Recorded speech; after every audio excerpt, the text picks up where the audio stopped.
ओम सम शनिश्चराय नमः। बोलिए शनि देव महाराज की जय। आइए आज के वीडियो में हम शनिवार व्रत कथा का श्रवण करेंगे। शनिवार के दिन शनि देव की पूजा अर्चना की जाती है और उनके निमित्त व्रत रखा जाता है। पीपल के वृक्ष के नीचे सरसों के तेल का दीपक जलाया जाता है और उस सरसों के तेल में थोड़ा सा काला तिल भी डालना अनिवार्य माना जाता है। अधिकांश व्यक्ति इस मिथ्या भ्रम से ग्रसित होते हैं कि शनि देव एक क्रूर धन संपत्ति के हरण करता और अनिष्टकारक देव हैं, परंतु यह तो उनकी शक्तियों का केवल एक पक्ष है। दूसरी ओर अपने भक्तों की सभी मनोकामनाएं पूर्ण करने वाले अत्यंत कृपालु देवता भी हैं श्री शनि देव जी। राजा को रंक और रंक को राजा, कोढ़ी को कमनीय काया का स्वामी और दुराचारी को श्री संपन्न धर्मात्मा बनाना श्री शनि देव के लिए सहज ही संभव है। बोलिए शनि देव महाराज की जय। आइए अब शनि देव का ध्यान करते हुए हम शनिवार की व्रत कथा का श्रवण करते हैं। ओम सम शनिश्चराय नमः। शनिवार व्रत कथा। एक समय सूर्य, चंद्रमा, मंगल, बुध, बृहस्पति, शुक्र, शनि, राहु और केतु इन 9 ग्रहों में विवाद हो गया कि हम में सबसे बड़ा कौन है। जब आपस में कोई निश्चय ना हो सका तो सब देवराज इंद्र के पास गए और कहने लगे कि आप सब देवताओं के राजा हैं, इसलिए आप हमारा न्याय करके बताएं कि हम 9 ग्रहों में सबसे बड़ा कौन है। राजा इंद्र इनका प्रश्न सुनकर घबरा गए और कहने लगे कि मुझ में सामर्थ्य नहीं है जो किसी को बड़ा या छोटा बतला सकूं। मैं अपने मुख से कुछ नहीं कह सकता। हाँ, एक उपाय हो सकता है। इस समय पृथ्वी पर राजा विक्रमादित्य बहुत बड़े न्याय करता है, अतः आप सब जाकर उनसे फैसला करा लें। यह सुनकर सभी ग्रह देवता चलकर भूलोक में जाकर राजा विक्रमादित्य की सभा में आकर उपस्थित हुए और अपना प्रश्न राजा के सामने रखा। राजा उनकी बात सुनकर बड़ी चिंता में पड़ गए कि मैं अपने मुख से किसको बड़ा और किसको छोटा बताऊंगा। जिसको छोटा बतलाऊंगा वही क्रोध करेगा। परंतु उनका झगड़ा निपटाने के लिए राजा ने एक उपाय सोचा और उसने सोना, चांदी, कांसा, पीतल, सीसा, रांगा, जस्ता, अभ्रक और लोहा धातुओं के 9 आसन बनवाए। सब आसनों को क्रम से जैसे सोना सबसे पहले और लोहा सबसे पीछे बिछाया। इसके पश्चात राजा ने सब ग्रहों से कहा कि आप सब अपने अपने आसनों पर बैठ जाएं। जिसका आसन सबसे आगे वह सबसे बड़ा और जिसका आसन सबसे पीछे वह सबसे खुद को छोटा जाने, क्योंकि लोहा सबसे पीछे था और वह शनि देव का आसन था। इसलिए शनि देव ने समझ लिया कि राजा ने मुझे सबसे छोटा बना दिया है। इस पर शनि देव को क्रोध आया और उन्होंने कहा कि राजा, तू मेरे पराक्रम को नहीं जानता। सूर्य एक राशि पर 1 महीना, चंद्रमा 2.25 दिन, मंगल 1.5 महीना, बृहस्पति 13 महीने, बुध और शुक्र 1 महीने, राहु और केतु दोनों उल्टे चलते हुए केवल 18 महीने रहते हैं। परंतु मैं एक राशि पर 2.5 और 7.5 साल तक रहता हूँ। बड़े बड़े देवताओं को भी मैंने भीषण दुख दिया है। राम जी को 7.5 आई तो उन्हें वनवास हो गया और रावण को 7.5 आई तो राम और लक्ष्मण ने सेना लेकर लंका पर चढ़ाई कर दी। रावण के कुल का सर्वनाश कर दिया। हे राजा, अब तुम सावधान रहना। राजा कहने लगा, जो भाग्य में होगा देखा जाएगा। उसके बाद अन्य ग्रह तो प्रसन्नता के साथ चले गए, परंतु शनि देव बड़े क्रोध के साथ वहां से सिधारे। कुछ काल व्यतीत होने पर जब राजा को 7.5 की दशा आई तो शनि देव घोड़ों का सौदागर बनकर अनेक सुंदर घोड़ों सहित राजा की राजधानी में आए। जब राजा ने सौदागर के आने की खबर सुनी तो अपने अश्वपाल को अच्छे अच्छे घोड़े खरीदने की आज्ञा दी। अश्वपाल ऐसे अच्छे नस्ल के घोड़े देखकर और उनका मूल्य सुनकर चकित हो गया और तुरंत ही जाकर राजा को खबर दी। राजा उन घोड़ों को देखकर एक अच्छा सा घोड़ा चुनकर उस पर सवारी करने के लिए चढ़ा। राजा के पीठ पर चढ़ते ही घोड़ा जोर से भागा। घोड़ा बहुत दूर एक बड़े जंगल में जाकर राजा को छोड़कर अंतर्ध्यान हो गया। इसके बाद राजा अकेला जंगल में भटकता रहा। बहुत देर के पश्चात राजा ने भूख और प्यास से दुखी होकर भटकते भटकते एक ग्वाले को देखा। ग्वाले ने राजा को प्यास से व्याकुल देखकर पानी पिलाया। राजा की उंगली में एक अंगूठी थी, वह उसने निकालकर प्रसन्नता के साथ ग्वाले को दे दी और शहर की ओर चल दिया। राजा शहर में पहुंचकर एक सेठ की दुकान पर जाकर बैठ गया और अपने आप को उज्जैन का रहने वाला तथा अपना नाम बीका बतलाया। सेठ ने उसको कुलीन मनुष्य समझकर जल आदि पिलाया। भाग्यवश उस दिन सेठ की दुकान पर बिक्री बहुत अधिक हुई। तब सेठ उसको भाग्यवान पुरुष समझकर भोजन कराने के लिए अपने साथ ले गया।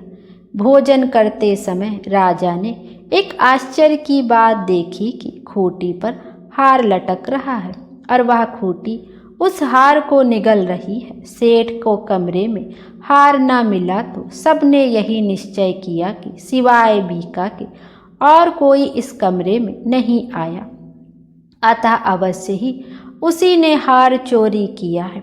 5-7 आदमी इकट्ठे होकर उसको फौजदार के पास ले गए। फौजदार ने उसको राजा के सामने उपस्थित कर दिया और कहा कि यह आदमी तो भला प्रतीत होता है, चोर नहीं मालूम होता, परंतु सेठ जी का कहना है कि इसके सिवाय और कोई घर में आया ही नहीं, अवश्य ही इसी ने चोरी की है। राजा ने आज्ञा दी कि इसके हाथ पैर काटकर चौरंगिया किया जाए। राजा की आज्ञा का तुरंत पालन किया गया और बीका के हाथ पैर काट दिए गए। कुछ काल व्यतीत होने पर एक तेली उसको अपने घर ले गया।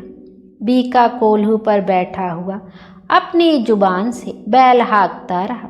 कुछ वर्षों में शनि की दशा समाप्त हो गई। एक रात को वह वर्षा ऋतु के समय मल्हार राग गाने लगा। उसका गाना सुनकर उस शहर के राजा की कन्या उस राग पर मोहित हो गई और दासी को खबर लाने के लिए भेजा कि शहर में कौन गा रहा है। दासी सारे शहर में फिरती फिरती क्या देखती है कि एक तेली के घर में चौरंगिया राग गा रहा है। दासी ने महल में आकर राजकुमारी को सब वृतांत सुना दिया। बस उसी क्षण राजकुमारी ने यह प्रण कर लिया कि चाहे कुछ भी हो, मुझे इस चौरंगिया के साथ विवाह करना है। माता ने कहा, पगली, यह क्या बात कह रही है? तुझको किसी देश के बड़े राजा के साथ ब्याह जाएगा। कन्या कहने लगी कि माताजी, मैं अपना प्रण कभी नहीं तोड़ूंगी। माता ने चिंतित होकर यह बात राजा को बताई। जब महाराज ने भी आकर यही समझाया कि मैं अभी देश देशांतर में अपने दूत भेजकर सुयोग्य, रूपवान एवं बड़े से बड़े गुणी राजकुमार के साथ तुम्हारा विवाह करूंगा, ऐसी बात तुमको कभी नहीं विचारनी चाहिए। कन्या ने कहा, पिताजी, मैं अपने प्राण त्याग दूंगी, परंतु किसी दूसरे से विवाह नहीं करूंगी। इतना सुनकर राजा ने क्रोध से कहा, यदि तेरे भाग्य में ऐसा ही लिखा है तो जैसी तेरी इच्छा हो वैसा ही कर। राजा ने तेली को बुलाकर कहा कि तेरे घर में जो चौरंगिया है उसके साथ मैं अपनी कन्या का विवाह करना चाहता हूँ। अपने घर जाकर विवाह की तैयारी करो। राजा ने उसी समय राजकुमारी का विवाह चौरंगिया विक्रमादित्य के साथ कर दिया। रात्रि को शनि देव ने विक्रमादित्य को स्वप्न दिया, राजा देखो, मुझको छोटा बतलाकर तुमने कितने दुख उठाए। राजा ने क्षमा मांगी। शनि देव ने प्रसन्न होकर विक्रमादित्य को हाथ पैर दिए। तब राजा ने कहा, महाराज मेरी एक प्रार्थना स्वीकार करें कि जैसा दुख आपने मुझे दिया है ऐसा और किसी को ना दें। शनि देव ने कहा कि तुम्हारी यह प्रार्थना स्वीकार है। जो मनुष्य मेरी कथा सुनेगा या कहेगा उसको मेरी दशा में कभी किसी प्रकार का दुख नहीं होगा, और जो नित्य ही मेरा ध्यान करेगा और चींटियों को आटा डालेगा उसके सब मनोरथ पूर्ण होंगे। इतना कहकर शनि देव अपने धाम को चले गए। राजकुमारी की आँख खुली तो उसने अपने पति के हाथ पांव देखे तो उसे बड़ा आश्चर्य हुआ।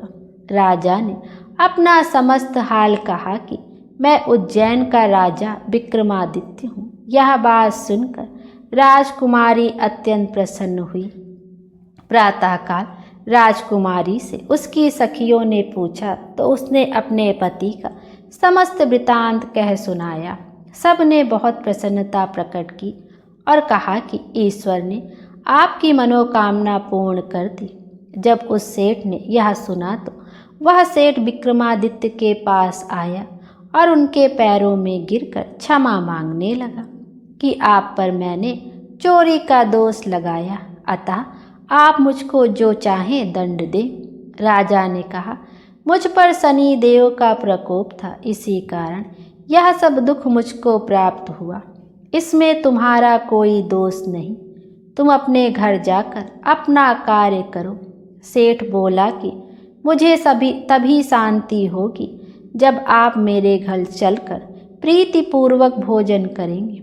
राजा ने कहा कि जैसी आपकी मर्जी हो वैसा ही करें। सेठ ने अपने घर जाकर अनेक प्रकार के भोजन बनवाए और राजा विक्रमादित्य को प्रीति भोज दिया।